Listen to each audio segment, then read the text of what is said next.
Hey guys, John Slenderson and Shark Puppet So Dumb, back at it again with another video. Today I'll be reacting to this video where there's endings. Ever heard that it's about the journey, not the destination? That nobody has ever seen. Okay? So that's what I'll be looking at. Certain video games must agree, as while you'll have a ton of fun playing them, beating them is virtually impossible.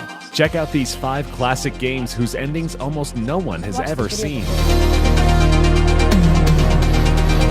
Remember when Neil Young sang about how it's better to burn out than to fade away? He was talking about Johnny Rotten, but the same sentiment can be applied to Flappy Bird.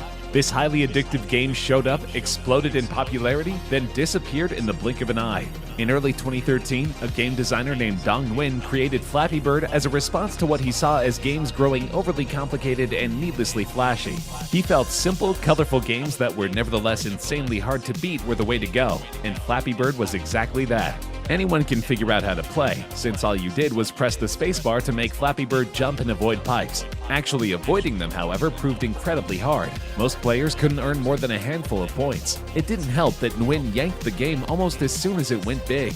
After months of obscurity, an early 2014 review from mega-popular YouTuber PewDiePie propelled Flappy Bird to viral status. Soon everyone was playing the game, and Nguyen was making around $50,000 in revenue per day.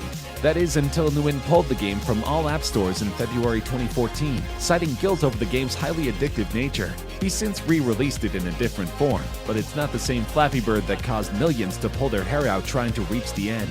So what did happen if you beat the game? As it turns out, once you hit 999 points, Flappy meets Super Mario. Trouble is, Mario apparently thinks Flappy is a cheap because he is out for blood. He shoots fireballs at poor Flappy until finally he jumps on his head, killing him instantly like so many Goombas before him. It's kind of a weird idea to put your players through a nigh impossible game only to anticlimactically murder them at the end. That said, it's also kind of funny, not to mention way better than torturing the player with a game over screen like so many simple games before it. If you've never played Pac-Man, you're either in preschool or you're a dirty, filthy liar. From the moment it debuted in 1980, The Adventures of a Little Yellow Dot with a Ravenous Appetite and Major Haunting Issues has been one of the most popular games of all time. This despite the fact that it's essentially the same level over and over again. You run around a maze and eat dots while 4 ghosts chase you. Eat all the dots and you win the level. The only real difference between the levels is that the ghosts get faster every time. By level 21, they're zooming around at a pace that would make even the Roadrunner beep at them to slow down and rest a bit. It's because of that insane speed that few players actually made it to level 255, the final level of the game. The developers were so sure that nobody would do so, in fact, that they never created an ending. So there's no congratulations screen, no story of Pac-Man finally vanquishing the ghosts with the help of his neighbor Exorcist Man, and no scene where Pac-Man and Miss Pac-Man dance on the graves of whatever bodies died to create the ghosts. So what happens should you beat level 255? Well, the game actually continues. Kind of. See, in the 8-bit arcade era, systems couldn't handle more than 255 bits of data. If you ever played the original Legend of Zelda and wondered why you couldn't collect more than 255 rupees at a time, that's why. So when you reach level 256 in Pac-Man, the game literally cannot even. The entire right half of the screen glitches out and becomes awash in random code, letters, symbols, numbers, and colors. It's nearly impossible to play at this point unless you've completely memorized the maze and get lucky when avoiding the ghosts, who by this point are faster than a speeding bullet. If you somehow manage to get past level 256, you advance, if you can call it that, to a faster version of level 1. Beat that, and you go to the main screen to start all over again. That'll teach you to get good.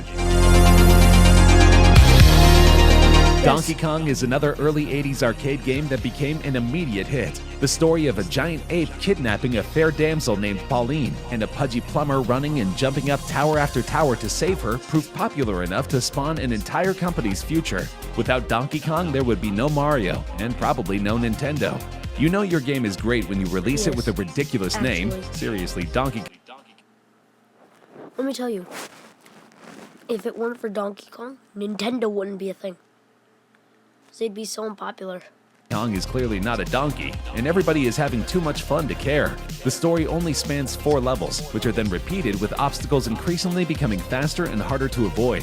but you can see the ending after just one cycle. Well, one of the endings anyhow. Donkey Kong has 4 endings, but you've likely only seen the one where Mario collapses the tower, Donkey Kong falls to his death, Mario rescues Pauline, and they live happily ever after, at least until he leaves her for Princess Peach. Hey, if you were a workaday plumber probably living paycheck to paycheck, wouldn't you jump at the chance to canoodle with rich royalty? The next 2 endings are rarer. You can only see them if they're randomly generated, and that doesn't happen often.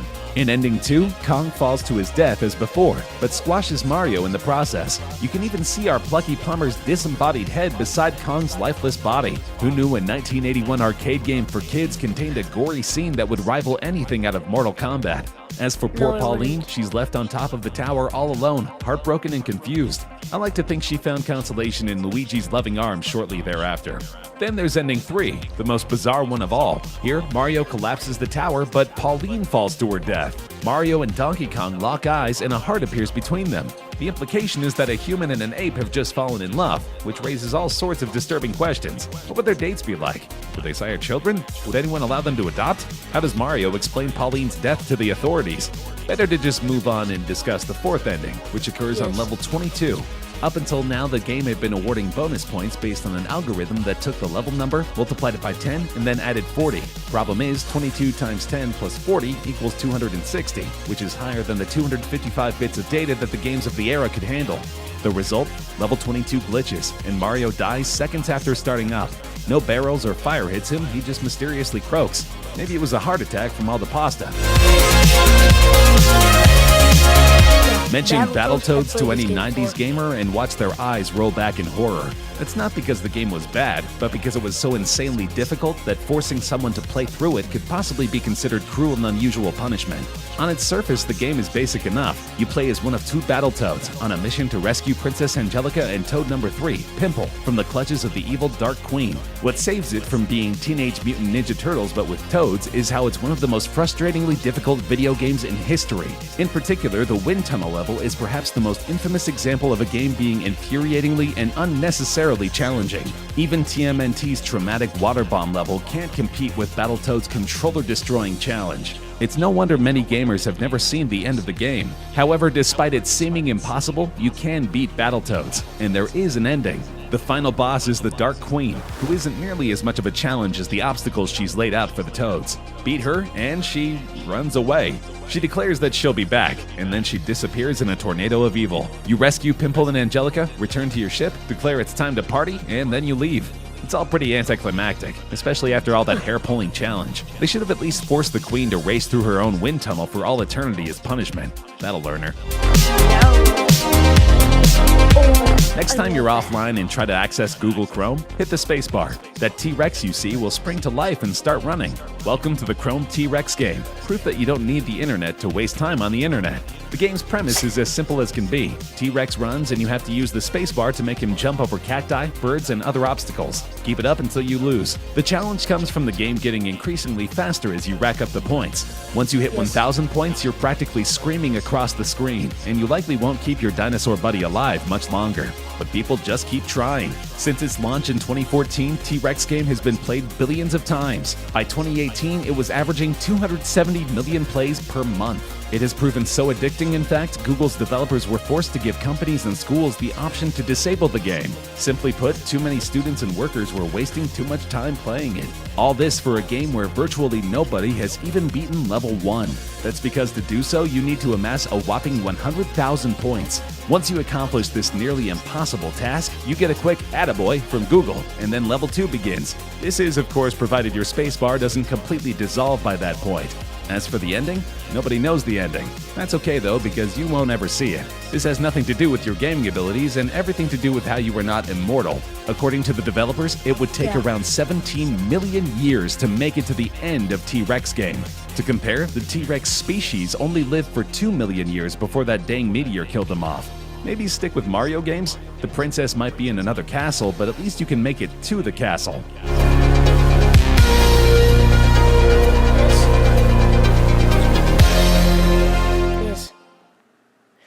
So that was a pretty good video.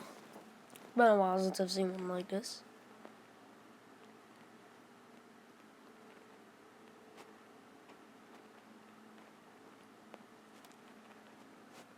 Well, see you in the next one.